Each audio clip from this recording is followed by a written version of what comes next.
حضرت عبداللہ بن عباس رضی اللہ عنہما سے مروی ہے کہ ہم بیٹھے ہوئے تھے کہ رسول اللہ صلی اللہ علیہ وسلم تشریف لائے۔ آپ نے فرمایا، کیا میں تمہیں درجات کے لحاظ سے بہترین شخص کے بارے میں نہ بتاؤں؟ ہم نے کہا، کیوں نہیں؟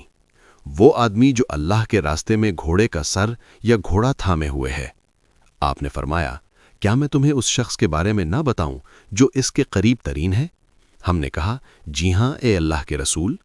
آپ نے فرمایا، وہ شخص جو کسی گھاٹی میں تنہا ہے، نماز قائم کرتا ہے، زکوٰۃ ادا کرتا ہے اور لوگوں سے علیحدہ رہتا ہے۔ آپ نے فرمایا، کیا میں تمہیں درجات کے لحاظ سے بدترین شخص کے بارے میں نہ بتاؤں؟ ہم نے کہا، جی ہاں اے اللہ کے رسول۔ آپ نے فرمایا، وہ شخص جس سے اللہ کے نام پر مانگا جاتا ہے لیکن وہ دیتا نہیں۔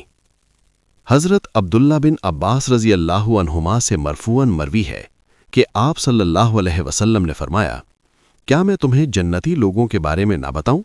نبی جنت میں ہوگا، سچ بولنے والا جنت میں ہوگا، شہید جنت میں ہوگا، بچہ جنت میں ہوگا، وہ شخص جنت میں ہوگا جو شہر کے کسی کونے میں اپنے بھائی سے ملاقات صرف اللہ کے لیے کرتا ہے۔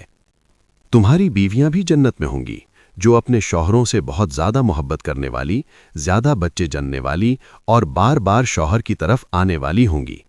وہ بیوی جب ان کا شوہر ناراض ہو جائے تو آ کر اپنا ہاتھ اس کے ہاتھ میں رکھے اور کہے، جب تک تم راضی نہیں ہوگے میں ایک لقمہ بھی نہیں چکھوں گی۔